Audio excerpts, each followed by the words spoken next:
नाशिक-धुळे महामार्गावर मालेगावजवळ आज सकाळी घडलेल्या भीषण अपघातानं काही काळासाठी भीतीचं सावट पसरलं.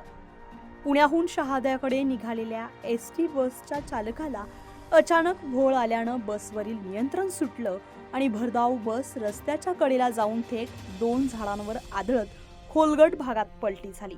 ही घटना उमराणे परिसरात सकाळी सुमारे 9 वाजेच्या सुमारास घडली आहे. बसमध्ये सुमारे 60 प्रवासी प्रवास करत होते. काही प्रवासी कामानिमित्त तर काही कुटुंबासह प्रवास करत होते. मात्र काही क्षणातच हा प्रवास जीवघेणा ठरणार होता अशी परिस्थिती निर्माण झाली.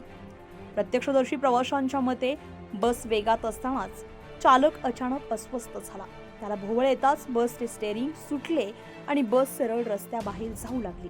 प्रवाशांना काही कळायच्या आतच बस झाडांवर आदळली आणि जोरदार आवाज करत उलटली. त्या क्षणी बसमध्ये एकच किंकाळ्यांचा आवाज घुमला. अपघातानंतर काही क्षण सर्व काही थांबल्यासारखं वाटत होतं. बसमध्ये अडकलेल्या प्रवाशांनी मदतीसाठी आक्रोश केला. काचा फुटल्यानं काहींना बाहेर पडता आलं तर काही जण बसमध्येच अडकून पडले होते. दरम्यान अपघाताचा मोठा आवाज ऐकताच स्थानिक नागरिकांनी घटनास्थळी धाव घेतली. स्थानिकांनी तात्काळ बचाव कार्य सुरू करत बसच्या काचा फोडल्या आणि एक एक करून प्रवाशांना बाहेर काढलं. अनेकांनी स्वतःचा जीव धोक्यात घालून ही मदत केली.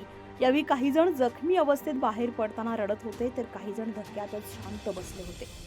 या अपघातात बस चालकासह एक प्रवासी गंभीर जखमी झाला असून सुमारे 11 जण किरकोळ जखमी झालेत.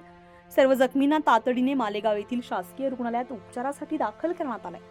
डॉक्टरांकडून त्यांच्यावर उपचार सुरू आहेत. दरम्यान या मार्गावर यापूर्वीही अपघात घडल्याच्या घटना समोर आल्या. त्यामुळे या ठिकाणच्या सुरक्षेबाबत प्रश्नचिन्ह निर्माण झालंय. विशेषतः चालकांच्या आरोग्य तपासणीबाबत आणि लांब पल्ल्याच्या प्रवासात आवश्यक विश्रांती मिळते का याकडे लक्ष देण्याची गरज व्यक्त होते.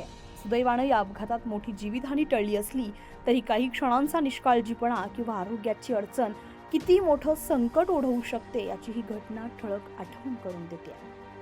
लोकमत.com साठी किरण नाईक, नाशिक.